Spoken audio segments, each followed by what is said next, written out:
Hi, Monica. Hey, so we've all spent more time in front of the screen during the pandemic, whether that's because of, work from home, watching TV, just to pass the time.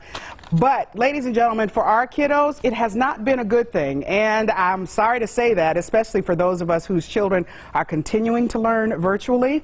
But I have a remedy for you. His name is Dr. Nelson Lopez. He is a local pediatric eye specialist, and he also is a doctor for adults as well. My husband and my son go to Dr. Lopez, so I can vouch for his credentials. Dr. Lopez, thank you so much for being here. How you doing? Absolutely, Monica. Thank you for having me. You're doing well. Thank you. Okay, so listen, Delano took D'Artagnan to see you, and he comes back and he says, Dr. Lopez wants to talk to you because there's something affecting kids who are doing virtual learning. Tell all of our parents what's happening and what we need to do to combat it. Well, the past year of virtual learning has been a very different environment for the kids.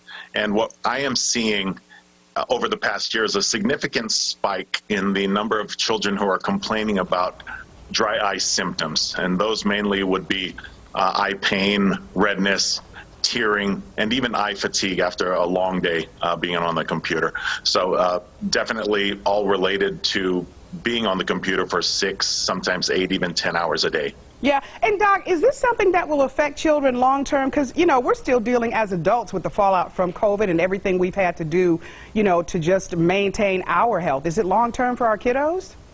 Well, I feel that the onset of dry eye symptoms at a younger age will lead to these children and this generation really suffering from potentially severe dry eye earlier on in adult life. So yes, I do believe there's long-term impact. Okay, so what do we do to remedy that? Because I know a lot of parents, we're already stressed out about taking care of our kids. We've missed appointments because of the pandemic. So how can we combat this? How can we make it better for our kiddos? The best way to combat this, and the kiddos never like hearing this recommendation, is to reduce the amount of screen time. Oh, you're done. Yes, absolutely. No, the amount of screen time for school is absolutely necessary. Yeah. But I've asked parents to reduce or eliminate, if possible, the use of devices after school is finished. And with the pandemic ongoing, fewer activities that are allowable at this point, but hopefully loosening here in the next several months. Kids are having to use devices, video gaming, computers, YouTube, those sorts of things for entertainment. And I understand their lack of enthusiasm when it's recommended that they're no longer using the screens. Yeah, but you're the expert and you're also a parent, so we're taking this to heart. Believe me. What about the kids? Like my son D'Artagnan, he wears glasses. I know there are other children in his age group, they wear contacts. So what about those kids? Is it better or worse for them?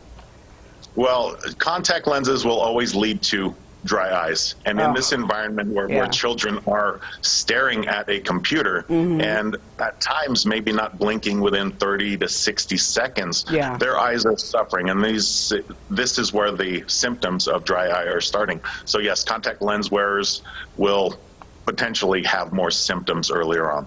All right. Dr. Lopez, if parents want to get in contact with you, how do they do so? Because again, you are an ophthalmologist for for adults and for children, right?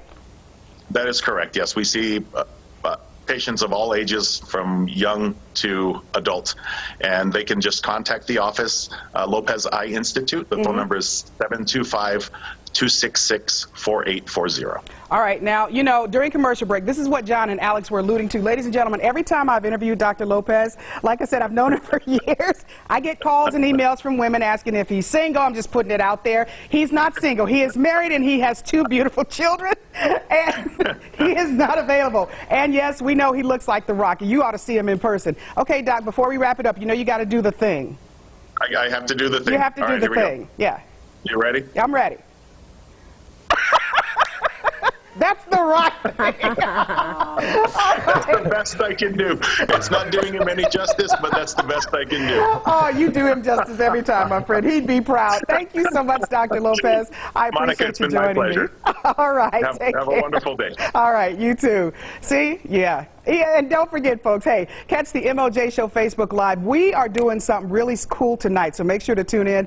You know, the Harmony arm of the MLJ Show, it's our charity arm, Hope and Relief Mission. We have collaborated with the Emerald Dream Foundation. You saw them right here on the show. We interviewed them. Well, guess what? Our collaboration paid off, and we're going to showcase the first person in our Las Vegas community that has received help as a result of our collaboration. We're so proud of this, and she happens to be a local veteran. Tune in at 7 p.m. for the MLJ Show Facebook Live.